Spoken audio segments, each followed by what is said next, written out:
ఈ కేసులో ఇప్పటి వరకు ఏటూగా ఉన్న సీతారామాంజనేయులను ఎందుకు అరెస్టు చేయలేదని ఏపీ హైకోర్టు ప్రశ్నించింది. ముందస్తు బెయిల్ పిటిషన్ కూడా దాఖలు చేయకపోయినా ఎందుకు అరెస్టు చేయలేదంటూ ప్రభుత్వ న్యాయవాదిని ప్రశ్నించింది.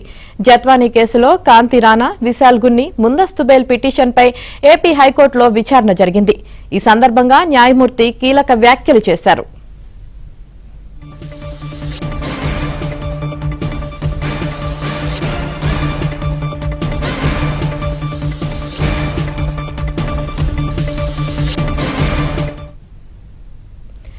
జత్వానీ కేసులో ఇప్పటి వరకు ఏటూగా ఉన్న సీతారామాంజనేయులను ఎందుకు అరెస్టు చేయలేదని ఏపీ హైకోర్టు ప్రశ్నించింది.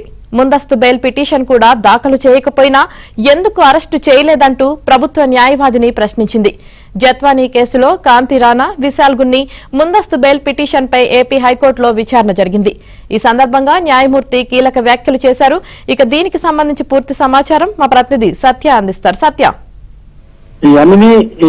ముంబైకి చెందిన బాలీవుడ్ నటి జత్వానీ ఈ కేసుపై హైకోర్టులో నేడు ఉదయం విచారణ జరిగింది. ముందస్తు దీనికి సంబంధించి కేసులో నిందితులుగా పేర్కొనబడ్డ పిఎస్ అధికారు కాంతి రాణా టాటా, అదేవిధంగా విశ్వగుని ఇద్దరు కూడా దాఖలు చేయడంతో విచారణ సందర్భంగా న్యాయమూర్తి చాలా వ్యాఖ్యానించారు. ఇవరకు ఎక్కువగా ఉన్నటువంటి ఐపీఎస్ అధికారి, సీనియర్ ఐపీఎస్ అధికారి సీతారామాంజనేయులను ప్రశ్నించారు. కూడా దాఖలు చేయలేదు. అటువంటి ఆయన పెట్టించారు. దీనిపై సమాధానం ఉంటుందని ప్రభుత్వం తరపు న్యాయవాది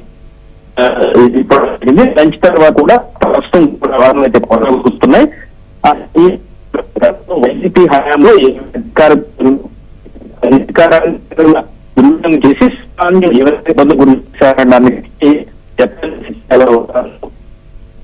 okay, right. Thank you Satya.